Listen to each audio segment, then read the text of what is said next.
I think the big takeaway that we got from the regulations is New York's concept of true party and interest, TPI for obvious reasons. And basically what those rules state, and it was sort of mandated by the New York cannabis legislation, which really follows the New York alcohol model, is the cannabis industry is broken up into two tiers. You have retail, delivery, and consumption lounge. Retail, and then you have sort of the wholesale, which is everything other than that.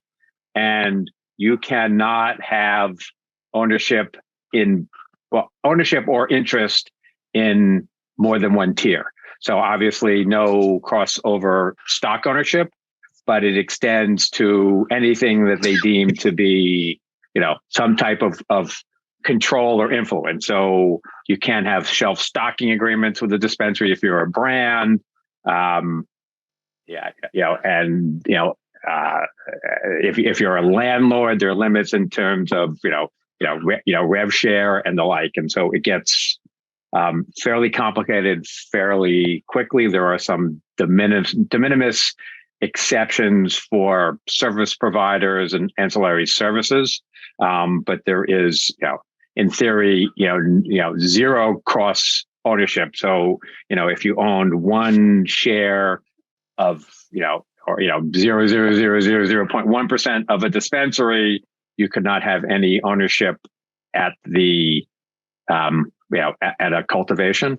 This is going to cause particular heartache to the 10 existing registered organizations, which are the medical marijuana providers in New York, who under the legislation had a right to open up 3 dispensaries, 3 adult use dispensaries, and there's 6 medical.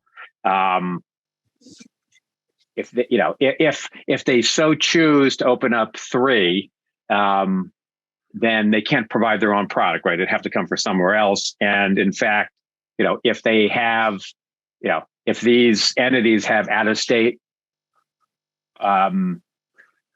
operations, then that counts too. So, if you're an MSO outside of New York and you happen to be one of the 10 ROs now, you're essentially out of the retail game.